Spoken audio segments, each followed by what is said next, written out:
Olá, gente, tudo bem? Sou o professor Silmar Neck, eu professor de administração e vou comentar com você agora a prova de administração geral para o nosso cargo de técnico judiciário do TRT-12, TRT de Santa Catarina, a prova que a gente teve agora no domingo, tá legal? De maneira geral, a prova foi bem dentro do esperado, bem estilo FGV, fazendo a gente pensar um pouquinho, pegando todo o edital, ela não concentrou muito numa área do edital, ela pegou basicamente tudo. E o que surpreendeu muita gente foi a quantidade de administração geral, que para mim achei legal, achei até interessante, né? Eu vinha falando na sala de aula, constantemente ao longo do curso, olha, a gente vai ter entre 12 e 15 questões. Eles deram mais, deram 18 questões, excelente, muito bom.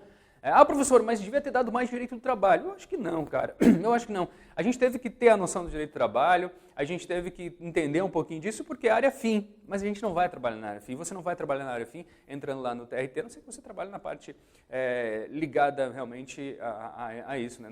O cargo de técnico, ele vai trabalhar na área meio, né? No apoio. Então, o que a gente vai fazer basicamente é a gestão. É a gestão do TRT. E basta olhar para a atribuição do cargo. Né? Pega lá o edital, olha a atribuição do cargo. É a administração, certo? E eles quiseram trazer isso bastante à tona na prova e trazer pessoas realmente que entendessem a administração, que conseguissem ter essa noção do todo que a administração pressupõe, tá? E a ideia, gente, a tendência é que cada vez mais caia a administração em concurso público, porque a administração é o diferencial. Você precisa ter essa visão sistêmica para conseguir resolver as questões. É muito raro alguém conseguir gabaritar uma prova de administração quando a prova for bem feita. Como foi essa, por exemplo, bem feita. Não foi uma prova fácil, longe disso, foi uma prova, eu diria até trabalhosa e cansativa mais do que difícil. Tá? Uma prova que realmente não foi fácil, mas uma prova bastante cansativa, porque exigia muito raciocínio e exigia muita contextualização. Legal? Mas vamos ao que nos interessa? Pega lá, as questões de administração geral, elas começam a partir da 63. E o que deixou um pouquinho mais fácil para a gente é que a FGV dividiu isso, né, pelos conteúdos. Embora no edital não estivesse dividido, aqui ela dividiu. Então, a hora de concentrar, a gente sabia exatamente do que a questão falava. Na hora de resolver, a gente sabia. Então, a gente acabava não perdendo tempo tentando descobrir aquele primeiro momento. Ah, o que será que é isso? Então, a gente batia direto o olho e resolvia. Tá? Pega lá a questão 63. Uma questão relativamente fácil, falando de centralização e descentralização. Ah, só lembrando, a gente está corrigindo aqui a prova 1, cor branca, tá? Tipo 1, cor branca, beleza? Então pega lá, se você tiver uma outra prova, presta atenção só na gabarito, né? na parte do gabarito. A nossa é a prova 1, cor branca, tipo 1, cor branca, tá legal? Não achei nenhum problema de gabarito, concordo com todos os gabaritos que a FGV trouxe. Eu acho que ela foi impecável nas suas questões, então não tem recurso nenhum. Uma contextualização a respeito simplesmente de onde que ela tirou, o que ela pensou, o que ela estava exigindo da gente a cada questão. Vamos lá, 63. Em um órgão público, as decisões são concentradas nos níveis mais altos da hierarquia. A direção do órgão gostaria de promover a descentralização das decisões como forma de incentivar a autonomia e a responsabilização dos gerentes. No entanto, a centralização das decisões apresenta vantagens em relação à descentralização, tais como. Então, percebam, a gente trabalhou bastante em sala de aula, centralização, descentralização, vantagem e desvantagem. Eu alertei direto para isso, que era muito comum, era certeza que ia cair, porque era muito comum, né, a FGV pedir vantagem de algo, desvantagem de algo. E a gente teve aqui a primeira questão já tratando disso. Aqui que ela pediu, centralização apresenta vantagens em relação à descentralização. Então o que é melhor quando a gente tem uma organização centralizada? Letra A, torna o processo decisório mais ágil e flexível. Isso é na descentralizada. B, estimula a aprendizagem dos gerentes médios. Na descentralizada, isso. Letra C, gera decisões mais consistentes com os objetivos globais da organização. Tá certo. Porque quando a gente está centralizando, lembra que a centralização é a tomada de decisão no topo da organização. Por favor, não vá confundir com o conceito lá do direito administrativo de desconcentração, que não tem nada a ver aqui. Aqui a gente está trabalhando somente a tomada de decisão no topo, e eu chamo isso de centralização. A tomada de decisão na base eu chamo de descentralização. Quem está no topo da organização, em tese, tem a visão geral, a visão global da organização, e por isso decisões mais consistentes com os objetivos globais da organização. Nessa prova é a letra C, correto o gabarito. Na letra D, reduz os custos, tempo de implementação das decisões? Não. A gente vai ter isso vantagem na descentralização. Facilita o fluxo de informação com a comunicação organizacional? Também não é essa a grande vantagem. A vantagem realmente é letra C. Tá legal? A próxima, a 64. Uma empresa do ramo de alimentos localizada na região sul vem alargando e desenvolvendo os mercados em que atua. A empresa vem construindo novas unidades produtivas em diferentes regiões do país, ampliando a rede de distribuidores de seus produtos. Esse tipo de estratégia corporativa é conhecida como? Então perceba o contexto. A organização localizada na região sul. E aí ela vem expandindo o mercado, ela vem crescendo. Que estratégia é essa? Letra A, diversificação relacionada? Não, ela não está diversificando. Ela fala que está buscando mais clientes. Expansão direta? Legal, tá certo, é expansão direta, ok. Colheita? Colheita não, colheita é quando ela vai sair de um segmento. Então ela pega o máximo possível daquele segmento para tirar. Então ela para de investir, para de gastar, reduz o máximo possível e começa só a tirar todo o investimento para sair fora, não é colheita. Diferenciação, né, é a questão de ter um produto diferenciado. E integração horizontal também não vai fazer isso, né? A integração horizontal, ela começa a trabalhar com gamas diferentes de produtos. Não, é a letra B, portanto. Expansão direta, lembra que o que a organização está fazendo ali no segundo parágrafo? Ampliando a rede, está expandindo, né? Está crescendo a área de atribuição. Então, letra B. Expansão direta é o gabarito da 64. Na 65, a XYZ é uma empresa do ramo editorial que atua no mercado há cerca de 10 anos. A empresa construiu uma sólida posição no mercado e atrai investimentos e reinvestimentos de acionistas diversos, cuja expectativa é obter excelente retorno sobre o capital investido. Devido ao seu porte médio, a XYZ constitui uma única unidade estratégica de negócio. A empresa está implantando o Balance Scorecard como ferramenta de gestão e o diretor financeiro precisa identificar uma medida adequada para o tema estratégico, redução de custo e melhoria de produtividade. Então percebam, a gente também trabalhou bastante essa questão de indicadores em sala e eu falei, olha, a gente tem 3 níveis de cobrança. Um primeiro nível vai perguntar indicador financeiro, pura e simplesmente. Um segundo nível vai dar um detalhamento dentro da perspectiva financeira e pedir indicador. E está aqui. Né?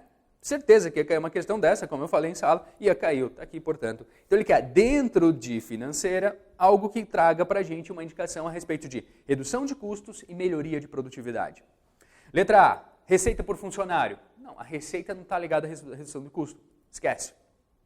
Taxa de redução de custo? Pô, mais claro que essa, né? Taxa de redução de custo, está ali. É isso. Percentual de receita gerada por novos produtos. Está vindo entrada, né? Tem entrada, não é a saída. Ele quer reduzir custos e melhorar a produtividade. Melhorar a produtividade tem a ver com o melhor aproveitamento dos recursos, então, consequentemente, reduz custos também, né?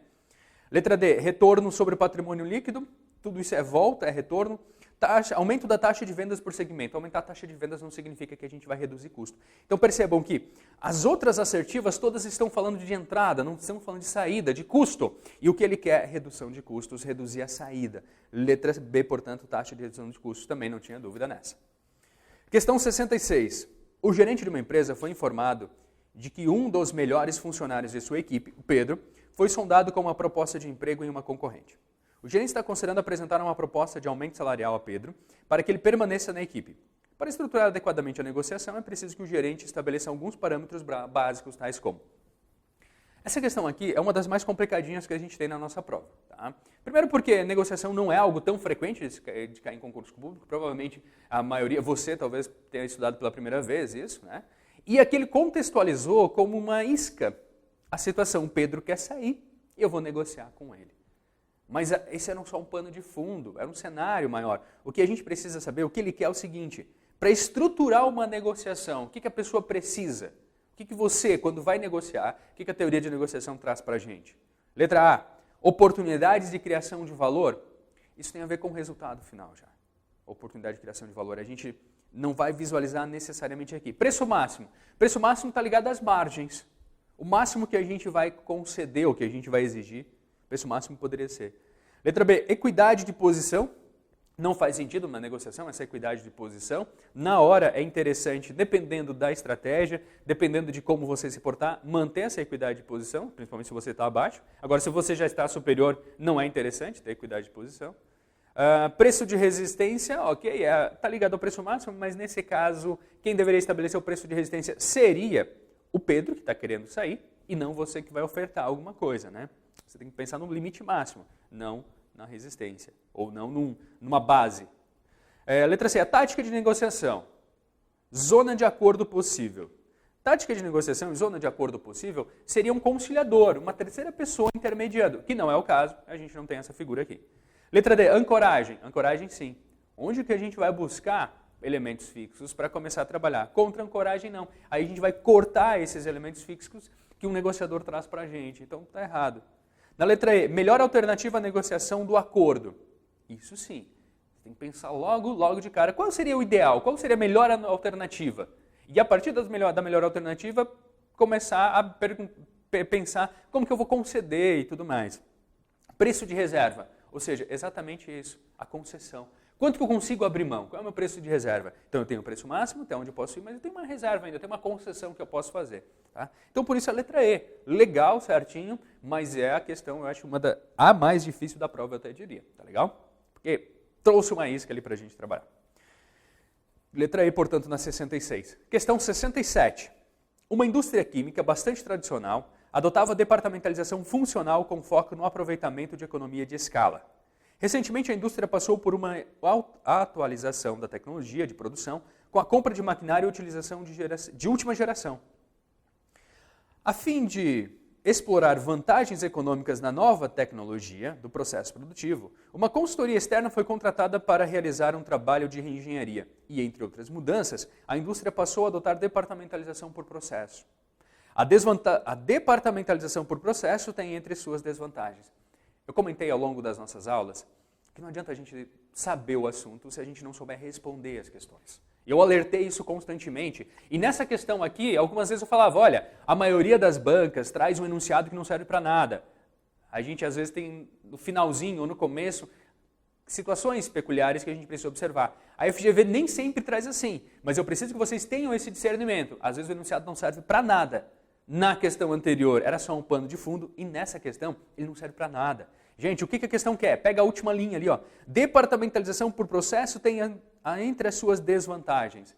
E eu vi muita gente me relatando que ficava tentando entender esse cenário. E por isso a prova ficou cansativa e por isso passou uma imagem de que ela é mais difícil do que de fato ela é. Não é. Essa é muito simples.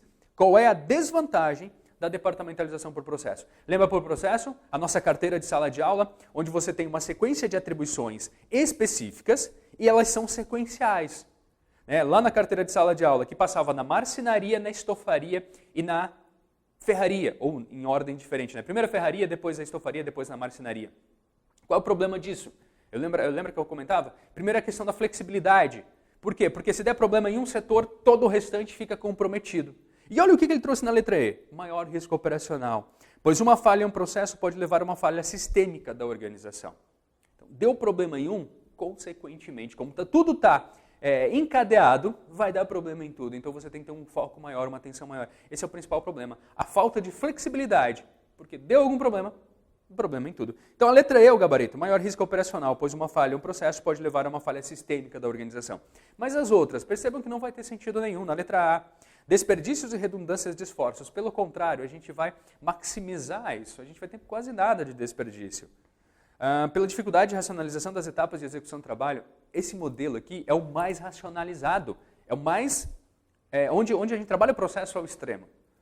Letra B, foco excessivo na qualidade do produto que sacrifica outros objetivos organizacionais como produtividade e eficiência. Eu até tenho um foco bastante grande, mas não é excessivo, não sacrifica o que ele trouxe que sacrificava.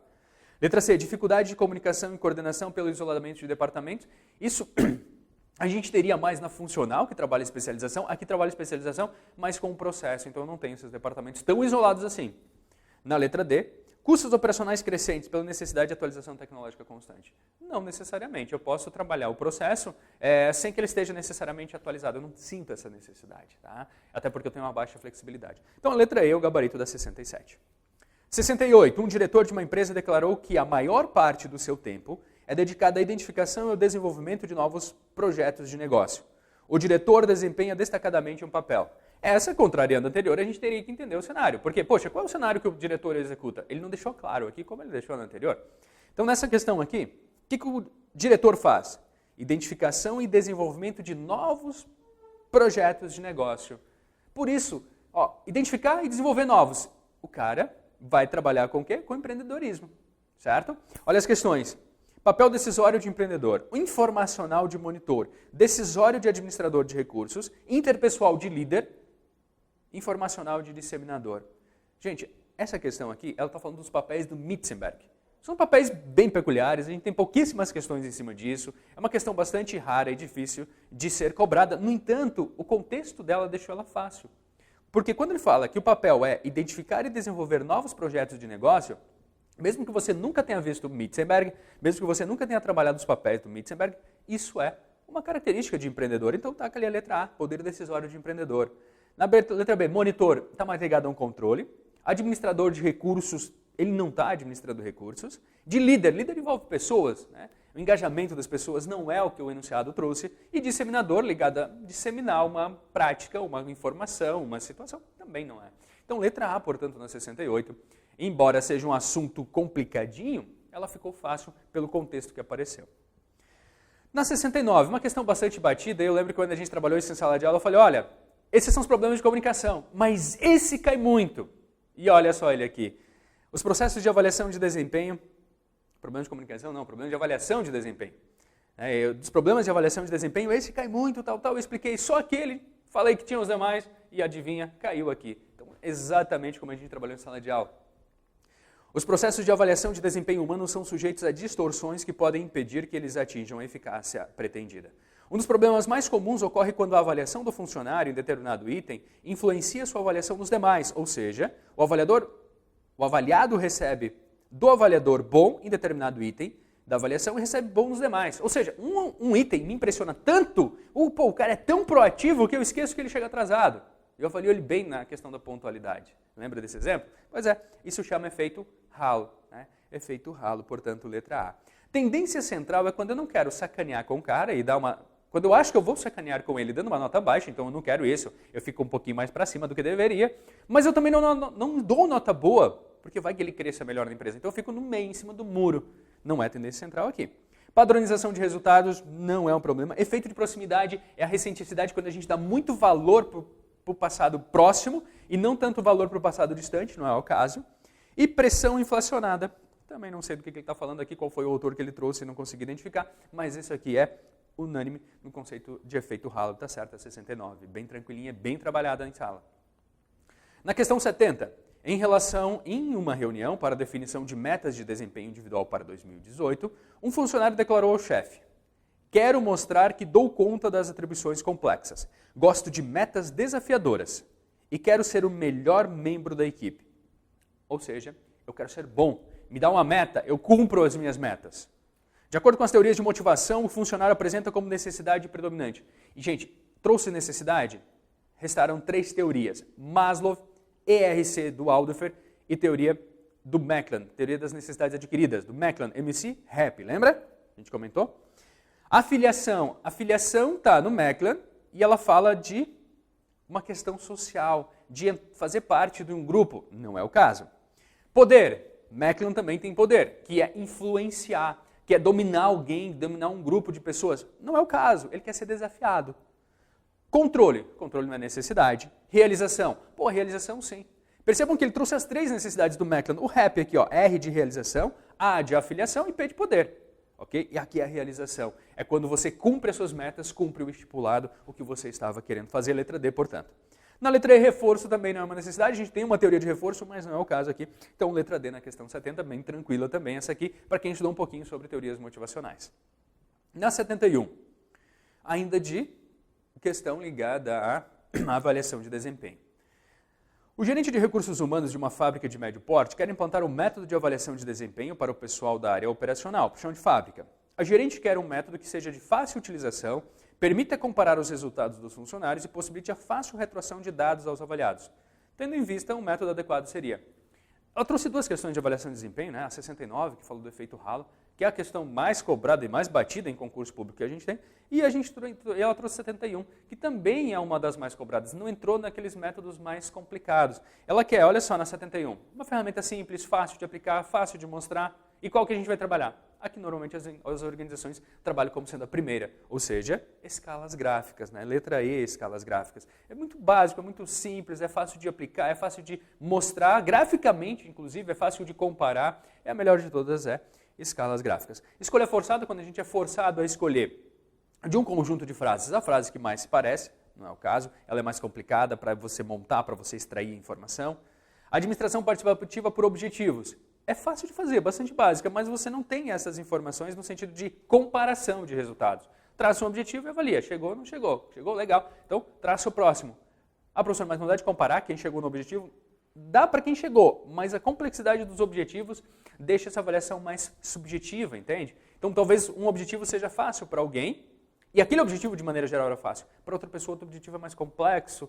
Então, essa comparação ela não traz resultados tão bons quanto a escala gráfica.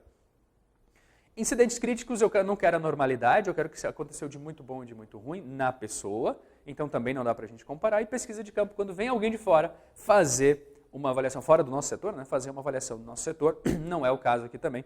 Letra E, portanto, 71, bem legal, bem simples.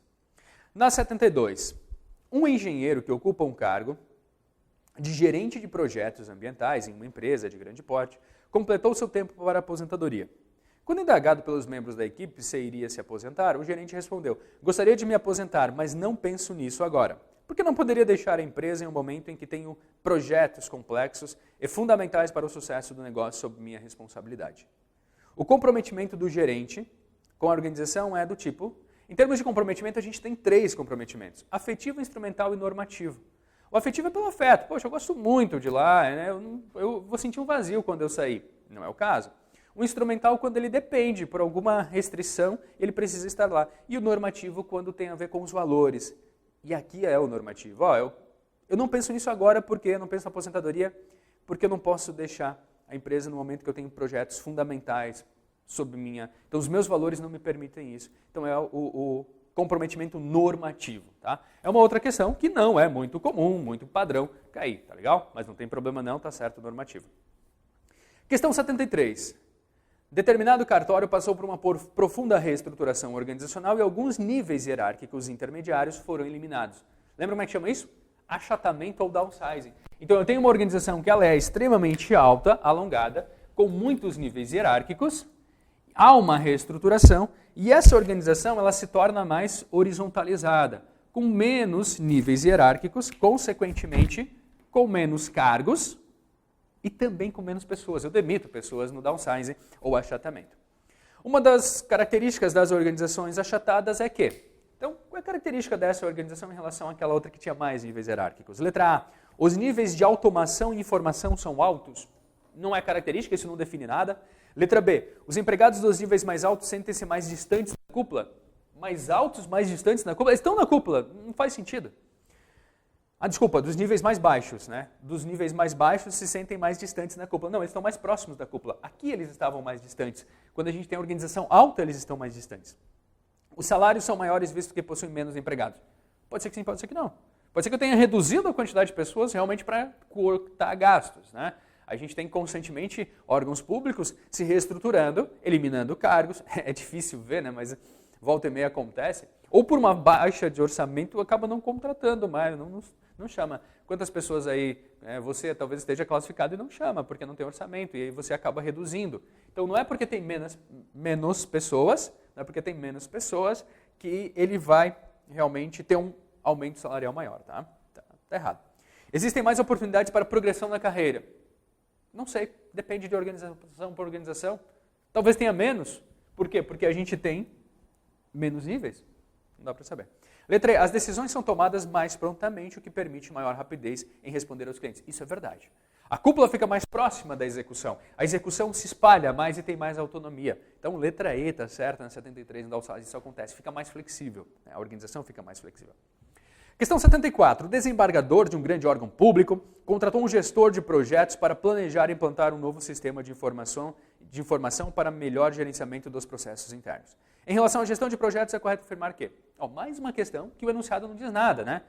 E eu não entendi aqui por que eles não colocaram o TRT, né? O desembargador de um grande órgão público. Podia ter colocado, como eles fizeram já em outras provas, né? O desembargador do TRT de Santa Catarina. Enfim. Também não sei porque eu estou falando isso, não muda nada a questão também. O que a gente precisa na questão? Na 74 é aquela linha ali que antecede as afirmativas. Em relação à gestão de projetos, é correto afirmar que um sistema é um conjunto de projetos, um projeto é um conjunto de atividades repetitivas, processo, né? Processo, atividade, repete.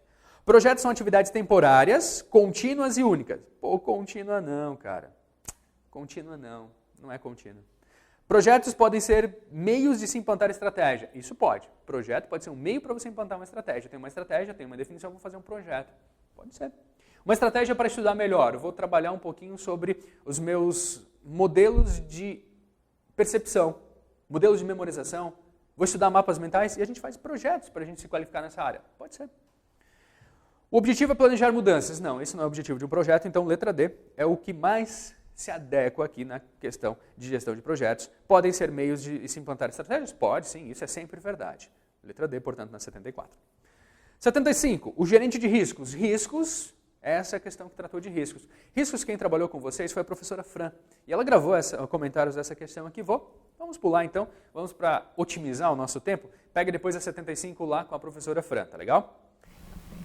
Olá pessoal, me chamo Franciele Espíndola, aqui do Rico Domingues, e hoje nós vamos estar realizando a correção, tá certo? Da sua prova do TRT Santa Catarina, na disciplina de gestão de risco, nesse bloco para o cargo de técnico, tá certo? Trago para vocês a questão e vamos lá, vamos juntos. O gerente de riscos da empresa ABC, ele está se preparando para um congresso internacional. Antes de fazer sua mala, ele fez o planejamento e a gestão dos riscos envolvidos na sua viagem. Em relação à gestão de riscos, é correto afirmar que: letra A, a matriz probabilidade versus impacto classifica os riscos envolvidos no projeto? Sim, essa é a ideia dessa matriz, tá certo? Tem uma probabilidade de que esse risco, de que esse evento, né, futuro e incerto ocorra, tá certo? E avaliar a extensão, tá? Então aqui é uma probabilidade com a sua extensão, classificando sim os riscos envolvidos. Esse é o nosso gabarito, é a letra A, tá certo? Vamos ver o que está errado nas demais, nas seguintes. Letra B. A mitigação de um risco consiste em dividir os riscos com terceiros, por exemplo, com uma seguradora. Pessoal, o que está errado na alternativa A é essa questão aqui da mitigação. O que ele está trazendo na letra A não é a mitigação, é a ideia de compartilhamento, tá certo? Compartilhamento do risco. Tá certo? E aí, aqui, ó, realmente, o compartilhamento consiste em dividir o risco com um terceiro. Essa é a ideia do compartilhamento do risco, tá certo? Então, tá errado aqui a palavrinha mitigação, tá? Letra C, o impacto do risco é a sua probabilidade de ocorrência. Pessoal, o impacto tá ligado, tá atrelado com a extensão, com o efeito desse risco, não com a probabilidade de ocorrência, tá certo? Letra D, as estratégias de resposta ao risco são formas de reduzir as suas chances de ocorrência. Pessoal, o desenvolvimento das estratégias de resposta, tá, são desenvolver ações, tá, para aumentar as oportunidades e reduzir as ameaças, tá certo? Então, ali ele está falando que as estratégias de resposta ao risco são formas de reduzir as suas chances de ocorrência. Não, é o desenvolvimento de ações para aumentar a oportunidade e reduzir ameaças, tá certo? Letra E, a gestão de risco consiste na identificação do que pode dar errado. Pessoal, gestão de risco, né, ela consiste aí na identificação dos eventos positivos, que são as oportunidades, bem como dos eventos negativos, que são os riscos, né? E a partir de então desenvolver práticas, políticas, ações dentro da organização, dentro da instituição, para minimizar, né, atenuar os efeitos desses eventos negativos, que são os riscos, tá certo? Então, com isso, pessoal, o nosso gabarito é a letra A, tá certo? Ela justamente traz essa ideia da probabilidade, da extensão, que é o impacto, classificando sim os riscos, tá certo? Então, com isso, nosso gabarito é a letra A e estamos aí na torcida por vocês, tá certo? Até mais! Na 76, dificilmente o novo empregado ingressa na organização com todas as competências necessárias. E com o correr do tempo, novas competências podem ser importantes. Enquanto o treinamento está mais focalizado na capacitação de curto prazo, o desenvolvimento é mais orientado para organizar as habilidades dos indivíduos no médio e longo prazo. Após o levantamento de necessidade de treinamento, geralmente é elaborado um programa e, após a sua implementação, o treinamento é avaliado. Em relação à avaliação de treinamento, é correto afirmar que... Gente, lembra que a gente trabalhou em sala de aula e eu comentei com vocês, embora muitas pessoas falavam, professor, gestão por competência é uma questão certa, não necessariamente. Isso aqui foi o máximo que ele chegou perto de gestão de competência, assim como eu tinha falado. Não tem chance de cair? Tem, assim como qualquer outro assunto. Exatamente como qualquer outro assunto. E exatamente como o outro assunto ele foi abordado, sutilmente. E não foi nem o foco da questão, certo? Não foi nem o foco da questão, como a gente havia falado em sala de aula também. O que ele quer aqui? Ele quer avaliação de treinamento. E ele trouxe para a gente o modelo do Kirkpatrick, que a gente comentou. Eu falei, olha gente, na apostila a gente tem uma tabelinha, são 4 níveis de avaliação. Depois vem um 5º nível que não era do Kirkpatrick, mas tem 4 níveis. Primeiro é reação, lembra? O segundo, da reação a gente vai fazer a aprendizagem, depois a gente vai falar de comportamento e depois a gente vai falar de uma quarta mudança, que é a questão de desempenho. Então volta aqui, letra A, avaliação de reação é a forma de avaliar mais complexa e com maior impacto na organização? Não, a reação é mais simples, é a reação do participante ao treinado, ao treinamento, do treinado ao treinamento, qual metodologia, o que gostou, o que não gostou. A avaliação de aprendizagem mensura quanto a organização aprendeu com o treinamento. A aprendizagem mensura quanto que o indivíduo aprendeu com o treinamento, não é a organização. A avaliação de aprendizagem verifica se a organização teve eficácia no treinamento, não vai ter isso. Né? Ela verifica se o indivíduo teve um conhecimento maior do que ele tinha antes. Avaliação de mensuração, avaliação de reação, mensura a satisfação dos participantes quanto à experiência do treinamento. Então, certo, é o primeiro nível, a reação. E aí, foi bom para você? Certo? Letra E, para saber se o treinamento atingiu o seu objetivo, é feita avaliação por escalas gráficas. Não. Escalas gráficas e avaliação de desempenho, eu estou falando aqui de avaliação de treinamento, de algo mais pontual, não tem nada a ver. Letra D na 76, bem legal, bem simples a questão 76, tá? 77.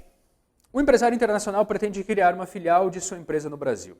A nova empresa precisa de recursos físicos, financeiros e também recursos humanos. O processo de administração de recursos humanos consiste em um conjunto de atividades com finalidade de atrair, desenvolver e manter pessoas competentes. Em relação ao processo de administração de recursos humanos, é correto afirmar. Uma questão aqui, essa 77, bem genérica sobre gestão de pessoas. Qualquer livro, qualquer manual de gestão de pessoas traz a resposta para essa questão. Então, qualquer um pode, qualquer fonte pode ter sido fonte dessa questão. Desligamento, na letra E, é o processo de redução da força de trabalho e é feito por meio de demissão e transferência. Desligamento por demissão, sim. Transferência você não desliga, você movimenta. Não está errado. B, orientação ou socialização é o processo para tentar ajustar o indivíduo à organização. Orientar ou socializar. Você adequa ele ao ambiente de trabalho. Legal, tá certo. O Chiavenato fala muito dessa orientação ou socialização também, por exemplo. O Robbins fala muito sobre isso. Na verdade, todos os manuais de gestão de pessoas falam, né? Letra C, recrutamento é a procura e escolha do indivíduo mais adequado ao cargo. Quase. Recrutamento é a procura. A escolha é o quê? Seleção. Escolher o indivíduo mais adequado ao cargo é seleção. Lembra que a gente bateu bastante nessa tecla? Embora não tivesse explícito no edital, caiu aqui. A gente trabalhou bastante, ó, diferença de recrutamento e seleção. Cuidado, porque lá na pressa, no dia a dia, pode parecer algo sutil. E já teve alunos que falam, pô, professor, eu marquei aquela ali, não percebi que era escolha. Eu achei que era recrutamento. Não, toma cuidado. A pegadinha é bastante sutil nesse caso. E aqui a escolha é a seleção. Na letra D, benefícios são incentivos para motivá-los a serem mais produtivos, como exemplo, bônus e comissões. Não, a gente não usa benefícios para motivá-los, né? Está errado. Na letra E, avaliação de desempenho é um processo de avaliar o candidato com melhor desempenho e aptidão no processo seletivo. Peraí, avaliação do processo seletivo? Não, avaliação é no desempenho do cargo. Depois de um tempo eu avalio como é que foi o desempenho dele. Então está totalmente errado aqui, mas são atribuições gerais de gestão de pessoas, de recursos humanos. Letra B, quando ele fala de orientação e socialização, é um gabarito. Na 78, no início do ano, servidores do Departamento de Patrimônio da organização XYZ passaram um final de semana em um hotel para planejarem os objetivos do ano. Ao final do ano, os servidores voltaram ao hotel para verificar se os objetivos foram cumpridos. Fez o planejamento estratégico, passou o ano, voltou para fazer a conferência. Tão importante quanto planejar é comparar os resultados obtidos com o que foi planejado. Essa função administrativa de monitoração é denominada. Cara, quando eu li essa questão, eu pensei, puta merda, eles não perguntaram isso, né? Eles não precisavam ter estudado nada, né? Então, tipo, a gente teve uma série de questões extremamente complexas e essa, que é dada, né? Aquela alegria, assim, finalzinho, as últimas questões. Ou o nego vai estar apavorado já, né? Meu Deus do céu, o que eu vou responder? Não, uma questão dada, uma questão de presente, isso é controle. Quando a gente compara resultados obtidos, isso é controle, tá? Embora eu sei que teve pessoas que já estavam extremamente apavoradas nesse ponto que não conseguiram mais nem enxergar nada, né? Então, é aquela sacada, é aquela necessidade de a gente fazer questões antes para se adequar, para entender um pouquinho como é que a banca trabalha, tá? Controle aqui, letra C, 78. 79. Nem todos os administradores são líderes e nem todos os líderes são administradores. Liderança e administração são dois temas próximos, mas que costumam ser confundidos. A liderança é melhor definida da seguinte forma. Olha só o que ele quer. Ele quer definição de liderança. A gente falou em sala de aula que tem muita coisa para cobrar. A coisa mais básica, mas não vai cobrar isso, é que líder orienta as pessoas, o líder guia as pessoas, influencia as pessoas. Eu falava, não vai cobrar, isso é muito sutil. E não é que cobrou. Então essas duas questões foram dadas, foram de presente, né? Está ali, letra B. Capacidade de influenciar pessoas para atingir metas. Algo que sozinho as pessoas não fariam. Então letra B, portanto, é a questão, a definição de liderança. Na 80, uma agência do governo designou uma equipe de analistas para se reunir por algumas horas por semana para discutir formas de melhorar a qualidade e eficiência de processos e os métodos de trabalho. O tipo de equipe mais adequada para esse contexto é... Essa questão aqui ela é bastante batida, ela caiu algumas vezes, a gente fez algumas questões iguais em sala de aula, mudando um detalhezinho ou outro, mas quando ele trabalha melhorar a qualidade, eficiência, processos e métodos de trabalho, isso é resolução de problemas, tá? É letra A, portanto. É uma questão bem comum da FGV cobrar, portanto, está lá no livro do Robbins, essas formas de equipes, e a gente trabalhou uma série de questões ao longo de 250 questões em sala de aulas e mais de 500 que a gente disponibilizou para vocês, tá legal? Gente, essas foram as 18 questões. De maneira geral, volto a falar, a gente não teve uma prova extremamente difícil, foi uma prova cansativa. Fácil também não foi. Para fácil, a gente tem duas questões que são muito fáceis, mas ela foi uma prova bastante cansativa. Espero que você tenha ido bem, espero que você consiga chegar nesse êxito. Conte com a gente aqui no Rico Domingues para desafios maiores, posteriores. Você entrou no cargo de técnico, depois quer um novo desafio, quer um novo cargo, conte com a gente, tá? A gente trabalha sempre focado na banca, a gente trabalha sempre focado no conteúdo no edital, de cima a baixo a gente entrega realmente todo o edital. Um grande abraço, desejo a você uma excelente semana, continuação, continue estudando, passou para o Tribunal do Trabalho, excelente, eu te encontro lá, constantemente frequento esses órgãos públicos em função da minha atividade como administrador lá na UDESC, então quero te encontrar lá, né? E dar um abraço, te dar um parabéns. De toda forma, também te espero aqui no Rico Domingos para novos desafios, tá legal? Valeu, gente, até a próxima!